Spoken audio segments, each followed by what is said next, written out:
Vamos a pasar a la palabra del Señor y vamos a hacer una oración.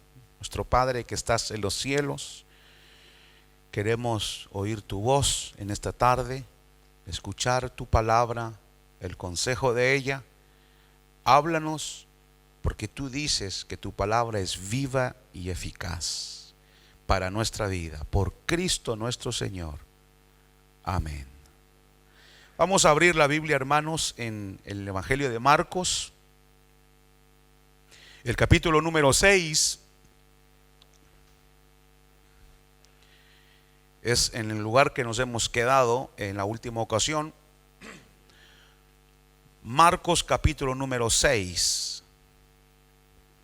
Dice así el versículo número 7.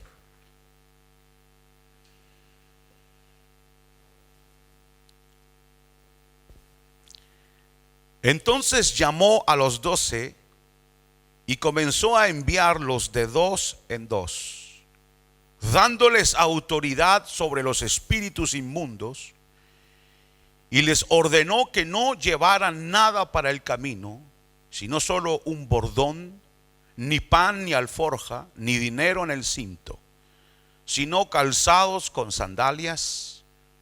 No llevéis dos túnicas.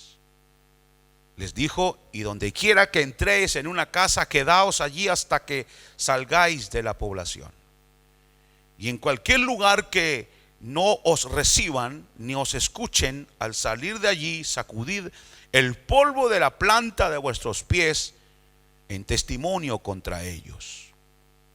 Y saliendo, predicaban que todos se arrepintieran, y echaban fuera muchos demonios, y ungían con aceite a muchos enfermos y los sanaban. Amén.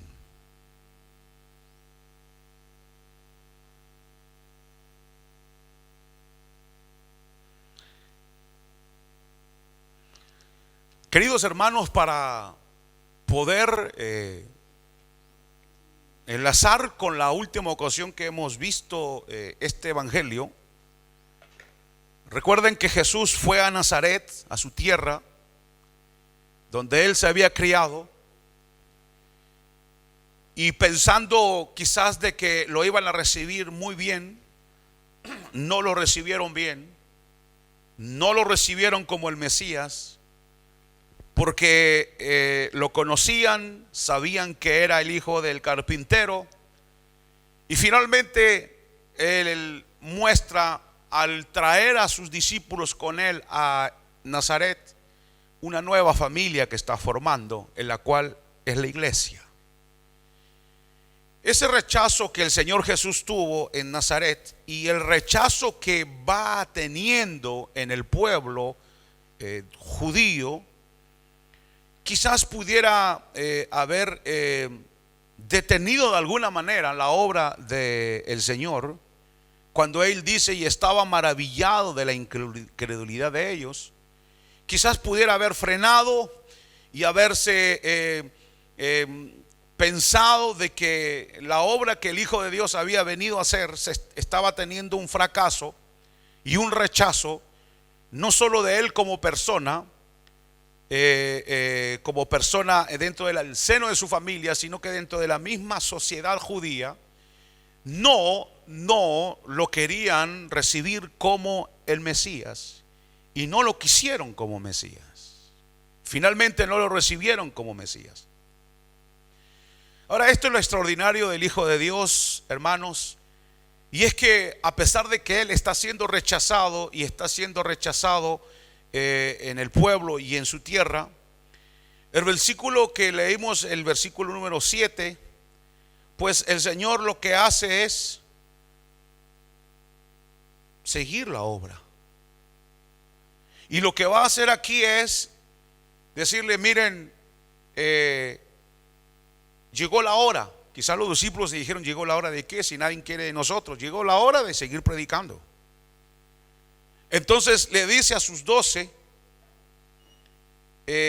prepárense, porque llegó desde el capítulo 3. Solo predicaba Jesús. Él los había recibido, como los había escogido como discípulos, Y desde el capítulo 3 en adelante, ellos ven como el Hijo de Dios predica, el mensaje que predica, hasta llegar a este capítulo, cuando recién ahora va a empezar a enviarlos a ellos.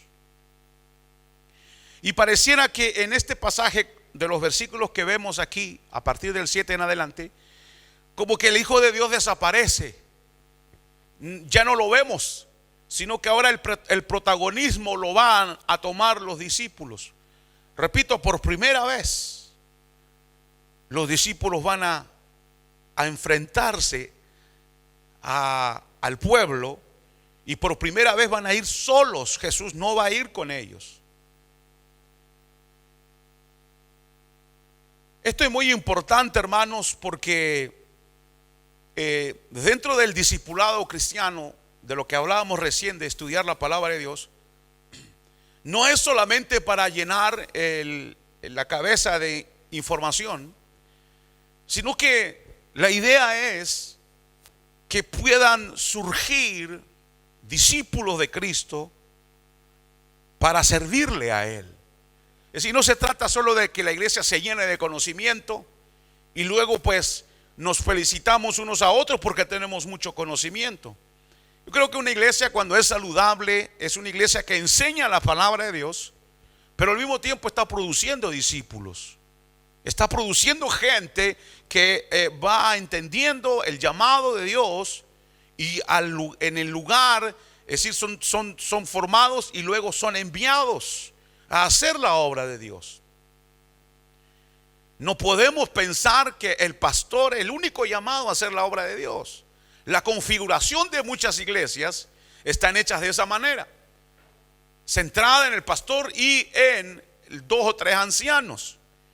Pero Efesios es claro cuando dice que la iglesia o los ministerios están puestos para la edificación de la iglesia y para la habilitación de los santos, para que ellos a su vez hagan la obra de Dios.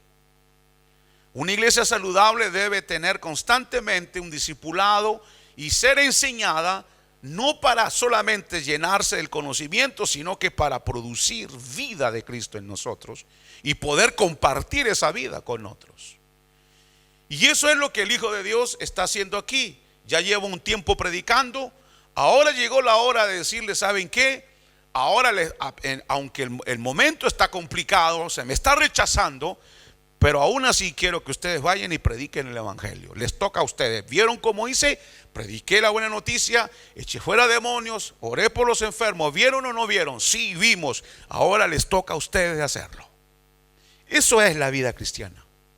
La vida cristiana, repito, no es estacionarse en una silla de iglesia durante años y siglos para después irlo a enterrar sin que usted no haya hecho nada en la obra de Dios. El problema puede estar en usted porque no entendió qué es la obra de Dios, o el problema puede estar en el líder que no entendió qué es la obra de Dios. Cuando un pastor se va de la iglesia y tiene que ir a viajar a otro lado, y cuando regresa, o sea, cuando está ausente, la iglesia tiene que seguir funcionando. Porque cuando la iglesia está solamente dependiendo de un hombre, eso es peligrosísimo. Porque el día que el hombre muere, pues se acabó todo. Y entonces eso es lo que sucede, que la visión bíblica no se ha acatado. Hermanos queridos, yo sé que hay ministerios hoy día donde el líder es el que hace todo, predica todo y es la estrella que brilla. Yo sé que es así. ¿Saben por qué es así?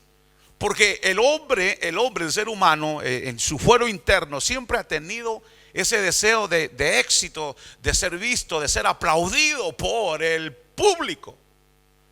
Y entonces entre más gente hay y más gente lo escucha y más gente, entonces es como que se adula, se infla, se llena de orgullo, y eso lo alimenta a él para seguir siendo la estrella. Pero cuando las estrellas son vistas es porque el sol no está. Y el sol de justicia no son los ministros, es Cristo. Las estrellas deben desaparecerse para que solo ilumine el sol de justicia. Entonces, esa es la configuración bíblica. ¿Me están escuchando, hermanos? Amén. Aleluya. Incluso eso el pastor debe enseñar. Amén, hermano, amén. Todo debe enseñar. Todo debe enseñar el pastor. Cómo se hace la obra de Dios. Y luego uno va acatando y lo va haciendo y va avanzando. Ahora, lo interesante aquí en el versículo número 7 dice: reunió a los 12 y comenzó a enviarlos de dos en dos, dándoles autoridad sobre los espíritus malignos. Quizás, hermanos, pudiéramos de una manera quizás así superficial decir que quizás Dios envió, el Señor Jesús envió de dos en dos, porque quizás había muchos ladrones en ese tiempo y tenían que cuidarse uno a otro y tenían que tener cuidado y con un bastón, un palo, animales salvajes, no había la luz que había ahora, y quizás el Señor los envía de dos a dos por eso, de dos en dos, quizás para protegerse. Muchas cosas pueden decirse que quizás no son mentiras. Sin embargo, aquí hay algo que es un poco más profundo, y eso es lo que queremos con la ayuda del Señor escarbar estos versículos. Los envió de dos en dos. Hay un texto en Proverbios capítulo 27. Dice: el hierro con hierro se afila. Así que un hombre afila la cara de su amigo. Se lo voy a volver a leer. Proverbios 27, verso 17 dice: el hierro con hierro se afila. Así que un hombre afila la cara de su amigo. Creo que todos sabemos que las herramientas usadas en los tiempos pasados y todavía hoy, se sacaban filo raspando con otra herramienta que también era de hierro. Entonces, ¿qué significa esto? ¿Por qué Jesús los envía de dos en dos? Los envía de dos en dos, hermanos, porque la iglesia cristiana no tiene superhombres o supermujeres. Todos nosotros necesitamos ser afilados el uno con el otro. Todos nosotros necesitamos ser, hermanos, como el hierro se afila con el hierro. Igualmente nosotros necesitamos un compañero, una compañera, un compañero de ministerio dentro de la obra de Dios, para que nos ayude a poder pulirnos en la vida cristiana. Quien encuentra un amigo fiel encuentra un tesoro. Hay una canción de un hermano que canta aquí, que ya se fue con el Señor. Decía: cuando uno encuentra un amigo verdadero, dice, es tan raro como tratar de encontrar una pieza de oro en su vida. Es rarísimo encontrar un amigo. Un amigo que venga y me ayude y pueda afilar mi vida, pueda ayudarme a entrar en el molde cristiano. No es fácil encontrar. Jesús los envía de dos en dos porque ellos necesitan afilar, amoldar. Ellos necesitan que su carácter, el uno con el otro, sea modelado. Los amigos verdaderos nos fortalecen en momentos difíciles. En momentos de abatimiento están ahí presentes. Los verdaderos amigos cristianos nos inspiran y nos transmiten el celo por el Señor. Nos inspiran a ser mejores cristianos. Cuando no tenemos la bendición de un amigo dentro de la iglesia, es verdad que el Espíritu de Dios está con nosotros. Vuelvo atrás un poquito, disculpen, pero ahí dice, o lo dije al principio, Jesús desaparece. Los discípulos se van solos. Jesús no está con ellos. Y hoy es lo mismo, Jesús no está con nosotros. Físicamente no está. ¿Está el Espíritu de Dios? Claro que está. Nos guiará a toda verdad, nos ayudará, claro que sí. Pero está la iglesia. Debe estar el amigo, compañero de milicia que está conmigo, y debe estar. Yo le pregunto, ¿cuántos amigos usted tiene en la iglesia? ¿Tiene algún amigo, algún hermano, amigo, compañero de batalla, de lucha que usted sabe que puede contar con él? Cuando la Biblia dice aquí en 1 Samuel 23, cuando David se encontraba en el desierto de Sif, tenía miedo porque Saúl lo perseguía para matarlo. Pero Jonatán, que era el hijo mayor de Saúl, quien tendría que haber sido el rey, Jonatán, el hijo de Saúl, fue al desierto a ver a David.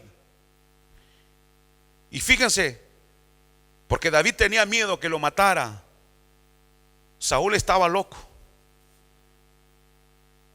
Y entonces viene Jonatán y le dice, cuando se encuentra con él, dice, pero Jonatán, el hijo de Saúl, se encuentra con David y le dice, dice la Biblia, lo animó a tener más confianza en el Señor. Pero si él es hijo de Saúl y se supone que David está amenazando el reino del padre de él. Sin embargo, Jonatán era un amigo verdadero de David, que no buscaba sus propios beneficios. Dice que fue, sabía que David estaba escondido, sabía que su padre lo quería matar, fue y le dijo, y le dice la Biblia en 1 Samuel 23, que lo anima y le dice, fortalécete en el Señor. Y fíjense, y luego dice, no tengas miedo, le dice Jonatán a David, mi padre no te hará ningún daño, tú serás el rey de Israel y yo seré segundo. Yo seré segundo. Pero ¿por qué Jonatán no pelea? Dice, si a mí me pertenece el reino después de Saúl. Pero él le dice, yo seré segundo. No te preocupes, David, soy un verdadero amigo tuyo.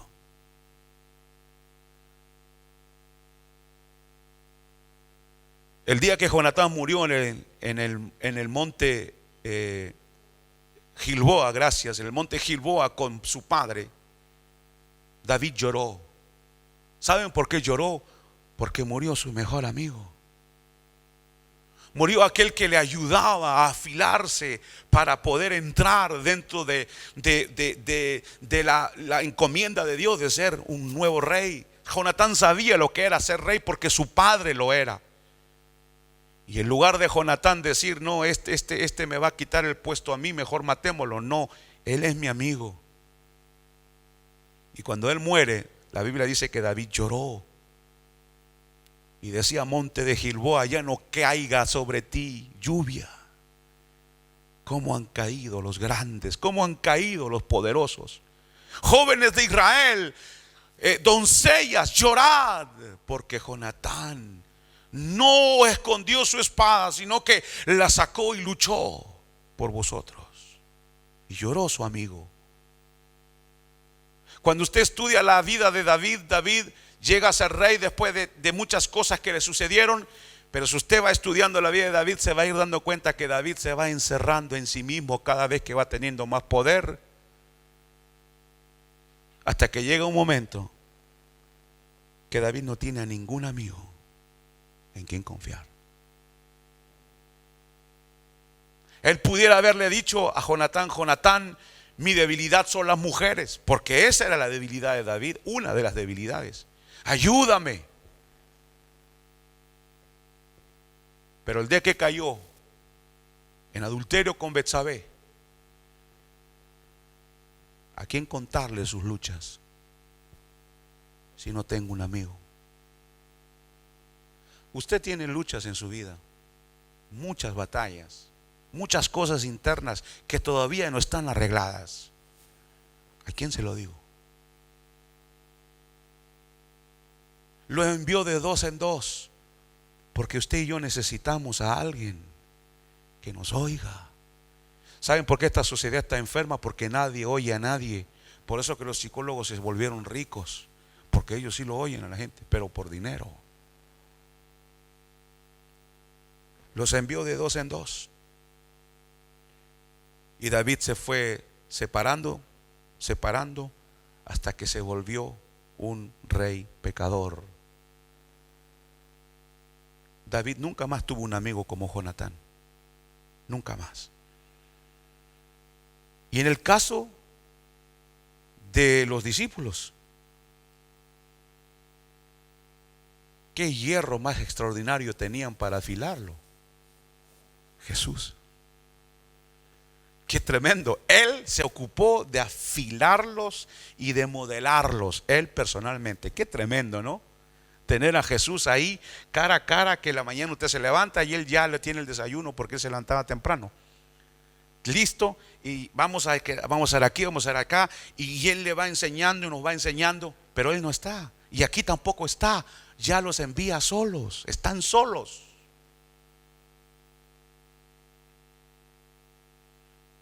Entonces verso 7, los llamó a los dos y comenzó a enviarles dos en dos y les dio poder.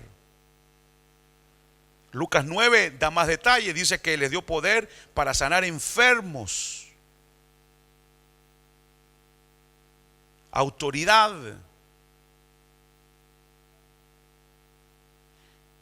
Retengan esto.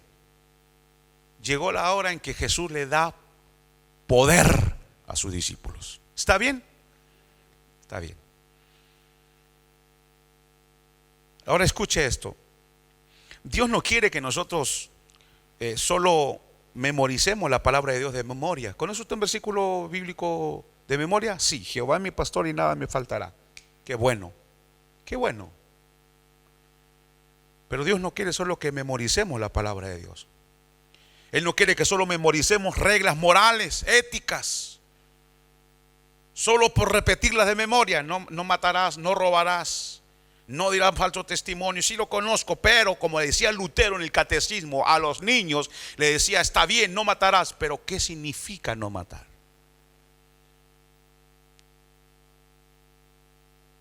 Como lo dije en el fuero interno nuestro, hermano, qué bueno que estemos aquí para que el Señor nos hable. ¿No cree usted? Él quiere tratar con nosotros y va a ver que va a tratar con nosotros ahora mismo. En el profundo de nuestro corazón, todos nosotros tenemos graves conflictos. Tenemos caracteres explosivos. Tenemos caracteres que nos son impulsivos, pensamientos y acciones no controladas. Pareciera que de alguna manera nos sentimos como dentro de una especie de prisión en lo profundo de nuestro corazón. Y solo rompiendo esa prisión interna es que podremos, oiga bien esta frase, solo así podremos llegar a ser líderes de nosotros mismos. Líderes de nosotros. Es decir, que yo mando en mi vida. Yo soy líder, pero de mí. Tenemos pasado, y les quiero decir esto, hermanos. Es verdad que según de Corintios 5 dice, el que está en Cristo nueva criatura, y las cosas viejas pasaron. Pero yo le voy a decir esto, el pasado nunca se borra. ¿Sí o no? El pasado nunca se borra. Y creo que hay a veces como que las enseñanzas de Cristo, nuestra vida pasada, presente, y están las dos cosas. Y en las dos cosas jugamos, un poco somos cristianos y un poco estamos ahí como pasando las enseñanzas éticas, morales sobre lo que tenemos, heridas internas no sanadas, y es un enredo de cosas. Por eso es que somos inconstantes y no tenemos un crecimiento constante. Vamos y no venimos, vamos. Y yo en la mañana, por ejemplo, estaba viendo, porque yo solo encuentro pecadores en el culto francés, aquí no hay ni uno. Pero en el culto francés, por ejemplo, yo veo personas que vienen una vez por mes, llegan aquí, pasan, toman la cena, como si nada, como si eso fuera el cristianismo.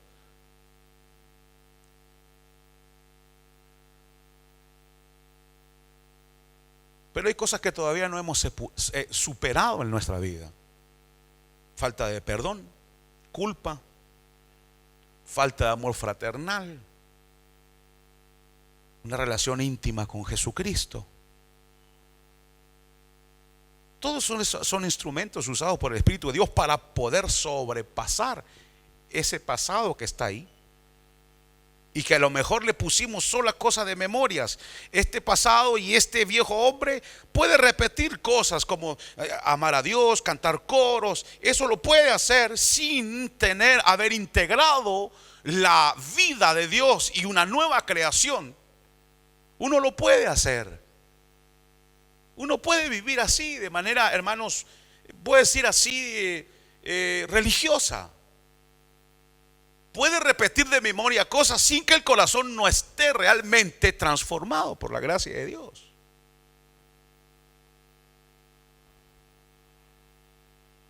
¿Cómo los discípulos llegaron a ser brillantes? ¿Cómo pudieron llegar a ser personas después de ser complicadas? Fueron personas que creaban problemas constantemente, agresivos, turbulentos, orgullosos. ¿Cómo pudieron superar todas esas cosas? Jesús sabía que en ellos había un pasado que se había creado, que se había hecho una vida dura y muchas cosas. El Señor que era el maestro por excelencia, ¿cómo afilo yo ese pasado? ¿Cómo arreglo yo esas cosas en el corazón de ellos? No como los fariseos que ellos repiten la ley de Dios, pero que no están, su corazón no está en Dios, solo repiten, es una religión. Pero ¿cómo hago en la mente de Dios? ¿Cómo hago yo, o la mente de Cristo, cómo hago yo para reemplazar eso? No que se quede como solamente conocimiento moral y sea parte de ese corazón, de tal manera que emerja una vida nueva y no mera religión. ¿Cómo lo hago? ¿Se ha dado cuenta que el mundo es religioso? ¿Se ha dado cuenta que hay millones de religiosos? Hay millones de que dicen que son cristianos y no tienen la capacidad de perdonar, por ejemplo.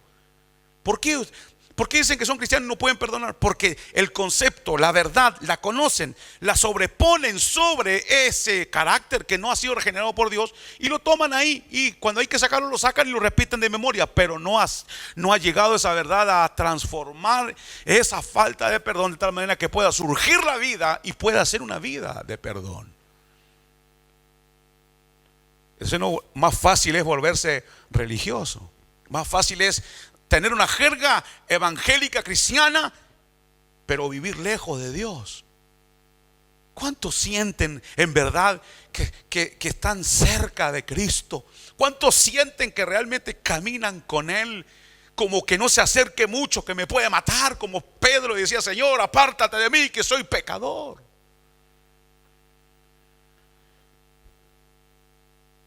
¿Cómo cambiaron tanto? Porque el Señor los hierro con hierro. Escuchen bien, hermanos, esto es básico lo que yo estoy diciendo, es importante. Escuchen bien lo que le voy a decir ahora. ¿Saben por qué cambiaron? Porque alguien se ocupó de ellos. Alguien se ocupó de ellos. ¿Por qué es tan importante volverse discípulo? Porque alguien necesita de usted. Alguien necesita de la vida que usted tiene de Dios para transmitirle a alguien. Si nadie se ocupa de nosotros, nunca llegaremos a ser discípulos. Los envió de dos en dos para que se afilaran. Jesús, y si usted está de acuerdo conmigo, Jesús era superdotado. Era extraordinario el Hijo de Dios para enseñarnos, ¿cierto? ¿Se han dado cuenta ustedes que leen la Biblia, que se les nota en la cara que leen la Biblia, pero se han dado cuenta que Jesús siempre está metido en problemas? No hay un capítulo que usted no encuentre y lo agarran y le dicen: ¿y qué te haces Dios? ¿Y qué por quién va a comer tu carne? ¿Y cómo que esto? ¿Y por qué el día sábado haces esto? ¿Y por qué tus discípulos no ayunan? ¿Y por qué? Y siempre metido en problemas. ¿Han visto que el Hijo de Dios siempre está metido en problemas? ¿Por qué?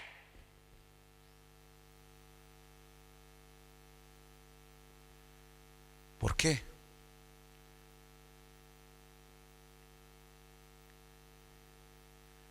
Se lo voy a decir. Porque era el método con el cual él usaba para agudizar el carácter de sus discípulos. ¿Quieren ver un caso? Porque con ese ánimo no doy nada. Sí, veamos un caso.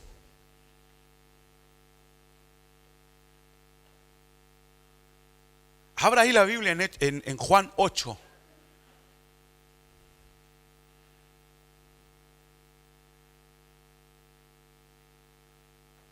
Juan capítulo 8.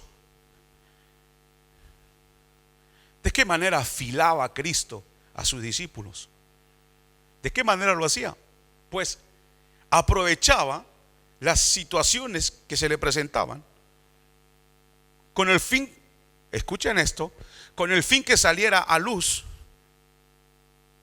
Lo voy a repetir, algunos no me estaban oyendo, escuchen bien. Aprovechaba todas las circunstancias que él vivía con sus discípulos con el fin de que esa circunstancia provocara en la gente que lo oía y en sus discípulos, provocara un surgimiento de la parte enferma del corazón de ellos. Le voy a dar un caso. ¿Está bien? ¿Se acuerdan cuando Salomón era rey? De repente aparecen dos mujeres con un bebé y dice: ese es mío. Y la otra: no, él es mío, el de ella murió. ¿Y cómo arreglo eso yo? Si las dos son ecuatorianas, tienen la misma cara de Ecuador. Sí, ecuatorianos, colombianos, somos diferentes. Y el niño se parece a las dos mamás. ¿Cómo hago para arreglar el problema? Quiero recordarle que en los tiempos de Salomón no se podía hacer ninguna prueba de ADN. Entonces Jesús fue el que le dio la sabiduría a Salomón. La sabiduría grita en las plazas, dice. La sabiduría ama a los hijos de los hombres. Jesús es la sabiduría. Pero escuche esto. Viene Salomón, porque Jesús le da esa sabiduría y le dice: asunto arreglado. Soldado, venga acá. Tome el niño, pártalo en dos y déle un pedazo a ella y un pedazo a otro. Qué manera de arreglar las cosas. Qué delicadeza. ¿Y usted creen que los soldados no eran obedientes? El soldado agarró la espada y va así. ¿Pero qué estaba buscando Salomón? Que la verdadera madre gritara en sus entrañas: no lo mate, prefiero que se lo lleve ella viva. Entonces, ¿qué hizo? Surgir la realidad, pero provocó esa situación que saliera a luz, a brote, la verdad. Y entonces, cuando gritó la mujer, Salomón dijo: ella es la verdadera madre. ¡Wow! ¡Qué tremendo! Y aquí Jesús va a hacer lo mismo. Ven que la Biblia es apasionante. ¿Por qué no la leen, hombre? Van a ver ustedes. Vea conmigo Juan capítulo 8.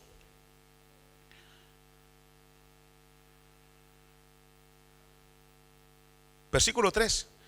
Los escribas y los fariseos trajeron una mujer sorprendida en adulterio, y poniéndola en medio le dijeron: maestro, esta mujer ha sido sorprendida en acto mismo de adulterio, y la ley de Moisés nos ordenó apedrear a esta clase de mujeres. ¿Tú qué dices?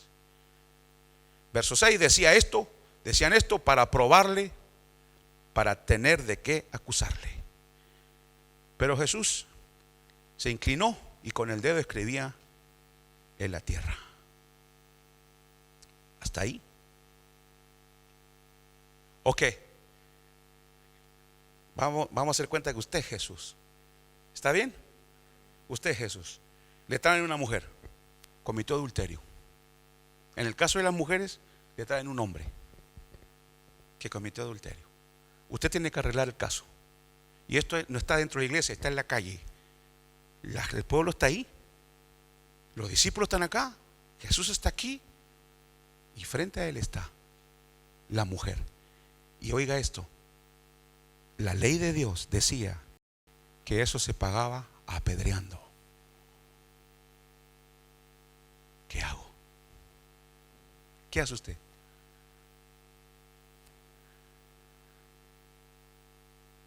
Se pone a cantar te adoro. No, ahí hay que arreglar el problema. Entonces viene el Señor y hace surgir la enfermedad que hay en los discípulos y en el pueblo, y en la mujer también. ¿Está bien? Y a mí me encanta el versículo 6. Versículo 6. Decían esto para probarle. Y fíjese, Jesús, cuando le trajeron el problema, él era muy respetuoso. ¿Qué pasa?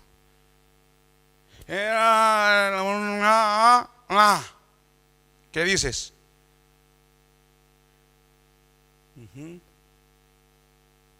Se sienta y empieza a escribir en el piso. De ya la situación estaba tensa. ¿Cómo estaría esa mujer que sabía que la iban a matar?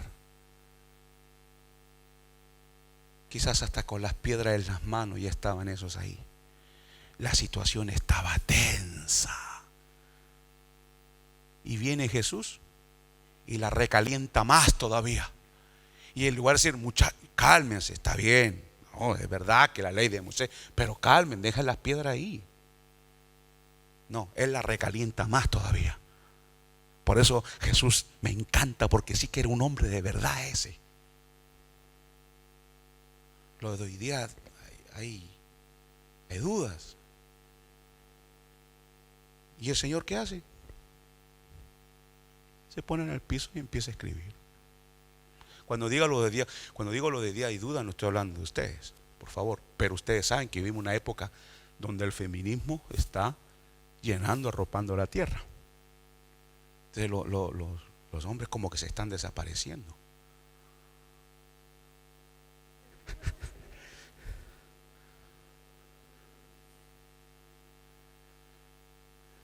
Y entonces el Señor dice, bueno, la cosa está caliente, pero quiero que se caliente más.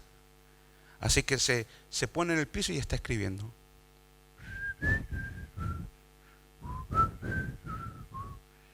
Los otros estaban que reventaban, hermano. Hay un pasaje en Jeremías que dice, escribirás sus nombres sobre el polvo a los impíos. Algunos piensan que quizás no se sabe qué escribió, pero él escribió. Y los otros, el diablo los tenía agarrados a todos esos. Y la mujer ahí. Y él.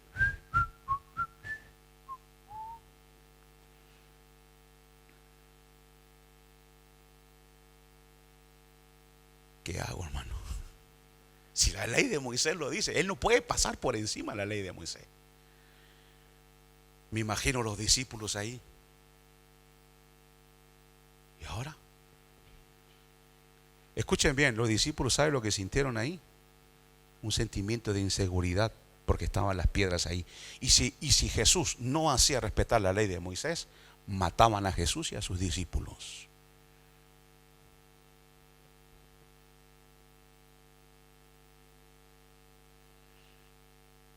La tensión aumentó. La atmósfera se volvió eléctrica. Cuando ya estaba el asunto que ya iba a explotar, ya.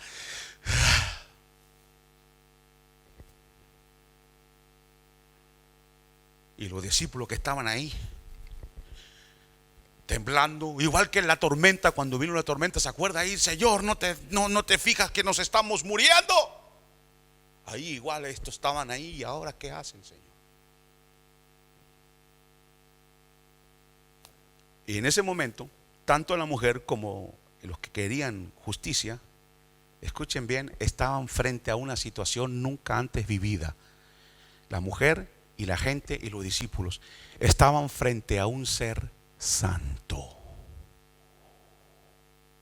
en la cual él tendría que haber agarrado todas las piedras que estaban ahí y haber apedreado a todos, discípulos, pueblo y mujer, porque todos eran pecadores delante de él.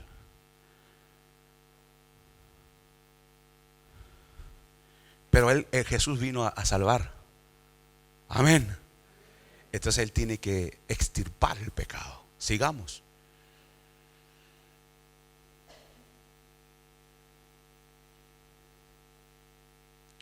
Versículo 7. Insistieron. Jesús se enderezó y les dijo. Y ahí él lo que hace es agarrar el pecado y lanzárselo en la cara. El que de ustedes esté sin pecado, tire la primera piedra. E inclinándose, siguió escribiendo en el piso. Los tomó del cuello a todos. Los puso frente al espejo para que se contemplaran como eran. Su propia enfermedad y su propia suciedad. Les puso delante de ellos la viga que tenían en sus ojos. En otras palabras, escuchen bien, hermanos, Jesús lo que estaba haciendo: te estoy ayudando a ver por medio de esta situación tu verdadera condición. ¿Qué determinas? ¿Qué determinas? Jesús le estaba diciendo en otras palabras: ¿sientes cómo surge dentro de ti que debajo de tu religiosidad está el pecado escondido? ¿Sientes cómo sube?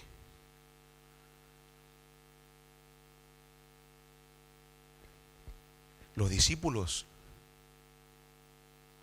habrán dicho: ¡wow! Pero para los discípulos también había una enseñanza así. ¿Por qué tenían miedo? ¿Por qué un sentimiento de inseguridad? Cuando hay que confrontar con valentía. Ellos aprendieron la lección. Y esos hombres, dice, desde el más viejo, es decir, los más pecadores, hasta el más joven, se fueron todos. Escuche esto. La situación la usó el Señor para, igual que Salomón, solo que llegó a la mente de ellos, pero ellos no dijeron: no, yo también pequé, no, yo también mentí, no, yo también he cometido adulterio. No lo dijeron. Llegó hasta aquí. Pero la Biblia dice: si confesares tu pecado, entonces alcanzarás misericordia. Pero ninguno lo confesó. Pero Dios permitió ese momento, la confrontación, y les dio oportunidad. Mira tu pecado. Mira, es el momento. Esta situación la estoy permitiendo para que te des cuenta y seas salvo. Pero dice que agarraron las piedras, las tiraron y se fueron. Nosotros podemos hacer lo mismo ahora. El Señor permite una situación como esta. Sabemos que adentro de nosotros está el pecado. Pero usted puede hacer lo mismo. Y la mujer le dijo al Señor: mujer, no necesito saber si eres pecador o no, pero yo tampoco te condeno. Tu problema está arreglado. El de ellos no. Se fueron con el pecado. Escuche esto. ¿Cuántas situaciones Dios ha permitido en nuestra vida en la cual el pecado lo hemos visto clarito en nosotros, pero no lo arreglamos? ¿Por qué Dios permite esas situaciones como esta?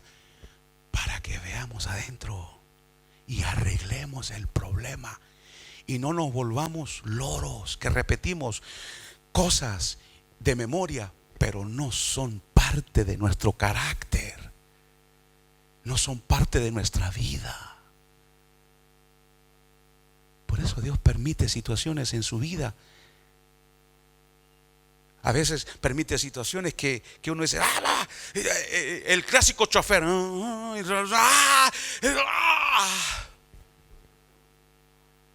¿Por qué Dios permitió eso? ¿Qué salió ahí?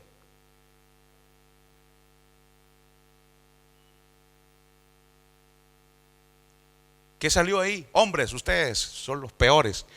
¿Qué salió ahí cuando conducen? ¿Qué salió, hombres? Se esconden detrás del máscara, ¿no es cierto? ¿Qué salió ahí? ¿Qué dice algo? ¿Qué salió? Claro, ira. Ok. ¿Y después qué salió? ¿Lo arreglaron? Sí, para eso Dios permite las situaciones, para que arreglemos las cosas. Por eso Jesús permitió esta situación, para que los discípulos se dieran cuenta.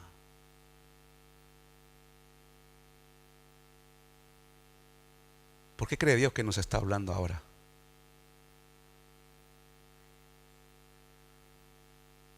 ¿Ha visto cómo nos agarró del cuello el Señor también ahora a nosotros? ¿Cuántos de ustedes pelean con sus mujeres en su casa?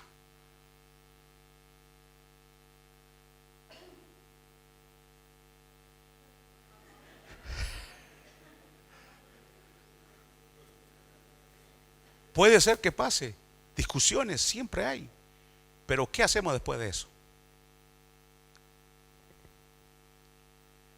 ¿Cómo nos sentimos?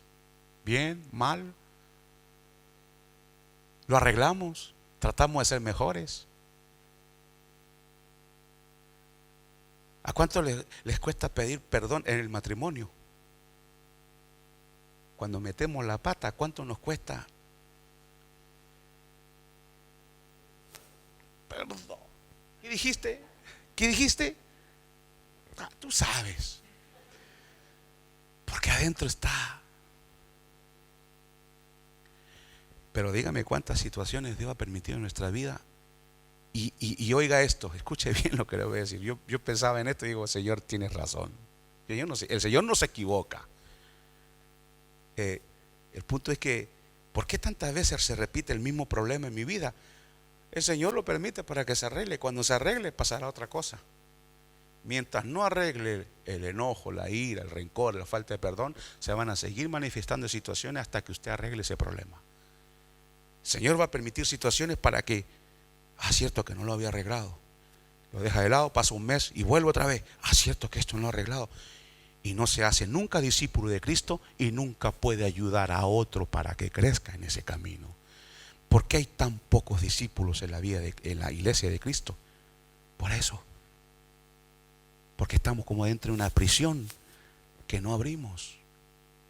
Y cuando el Señor, escuchen bien, cuando el Señor abre en su misericordia el entendimiento y entendemos, no, yo estoy mal en esto, yo tengo que arreglarlo hoy, no lo hacemos. Porque somos muy buenos, igual que la mujer samaritana. Igual, el Señor le dijo, tienes 5 maridos, el que tienes ahora no es tu marido. La misma situación. La pone en una situación en la cual sale la parte enferma del corazón para que ella haga algo en cuanto a esa situación. Pero ella no iba a hacer nada. Ella dijo, me parece que eres profeta. Sí, qué bueno. Nuestros padres dicen que hay que adorar allá. Una religiosa que conocía las cosas igual que muchos de nosotros de memoria, pero no se ha integrado el carácter de Cristo adentro. Solo repetimos. Y Jesús le dijo, mira, ni allá ni acá, en espíritu y en verdad. Y la mujer luchaba, no quería. Hasta que llegó un momento que la mujer dijo, mira, Señor, yo no sé quién eres. Cuando venga el Mesías, Él nos dirá todas las cosas. Y entonces ahí Jesús, igual que aquí, yo soy el Mesías, el que habla contigo.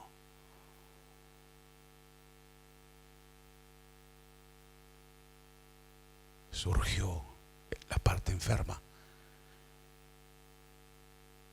Gracias a Dios que la sanó. Salió corriendo, gritando, vengan a ver a alguien que me dijo todo lo que yo soy. Él es el Mesías. Y la gente vino. Dios permite circunstancias en la vida, a veces adversas, para que alguien decía una vez, y es verdad, es como el té. Si usted pone el té en agua fría no pasa gran cosa. Para que el té salga el color negro tiene que ponerse en agua caliente.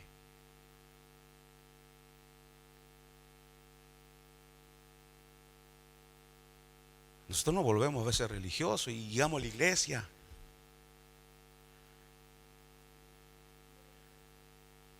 Todo es verdad, a veces como que nos volvemos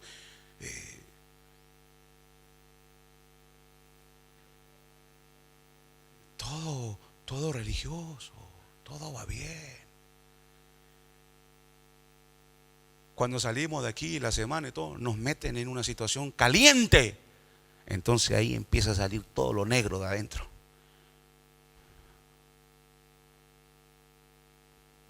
Los envió de dos en dos. Yo le voy a decir esto, hermano. A mí Dios me habló, porque Dios tiene que hablar al predicador primero. Yo lloré cuando Dios me habló esto. Y le tuve que pedir perdón de cosas en mi corazón. Y dije, Señor, perdóname esto. Y yo lloré. Perdóname, Señor. Estás provocando este mensaje para mí, para que yo me dé cuenta que hay cosas que yo debo arreglar en mi corazón. Gracias, Señor. Gracias. Y después que me levanté todo, con los ojos, dije, ahora sí a estos me los como el domingo. No. No, sino que dije, Señor, ayúdame a explicar como tú me lo explicaste a mí.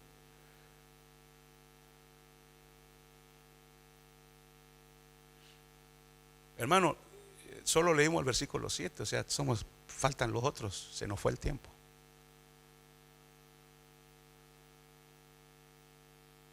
Y llevo 51 minutos y 40 segundos.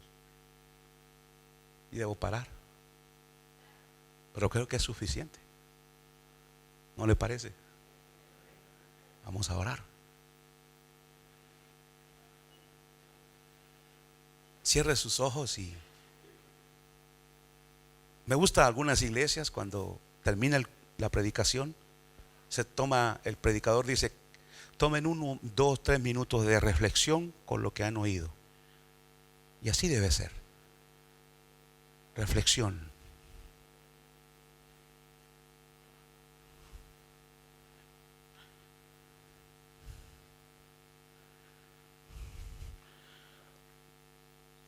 La vida del discípulo es una vida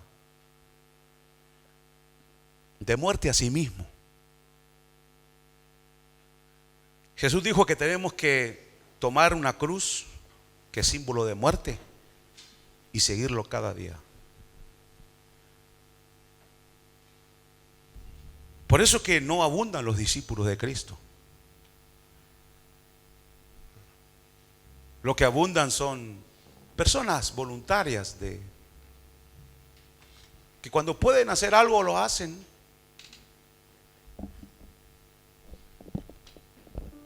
Pero eso no es ser discípulo de Cristo. ¿Saben? Cuando el Señor me habló esta palabra a mi corazón, sentí claramente su voz tan profunda en mi alma que me puse a llorar.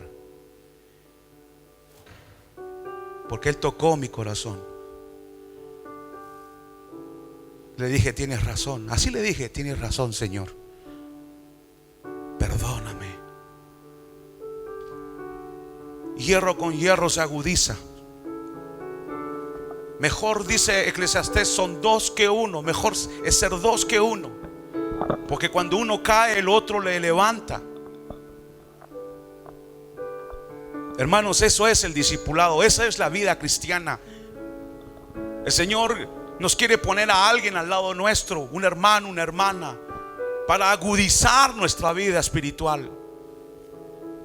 El gran pecado de la iglesia hoy día y el pecado de muchos líderes son que son solitarios, son como supermanes.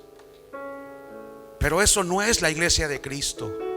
Todos nosotros debemos tener a alguien que agudice nuestra vida, que nos ayude a formar a Cristo en nuestro corazón.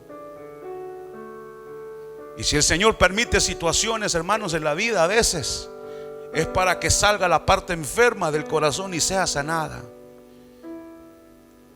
Señor, te damos gracias por tu palabra. Tu palabra es viva y eficaz. Es más cortante que una espada de doble filo. Mira nuestro corazón en esta tarde. Mira cuánta necesidad hay de que hagas surgir en nosotros. Y quizás en esta tarde has hecho emerger en nuestro corazón situaciones que estaban ahí como olvidadas, pero que tú quieres arreglarlas. Tu palabra nos dice que tú permites que nos reunamos para edificación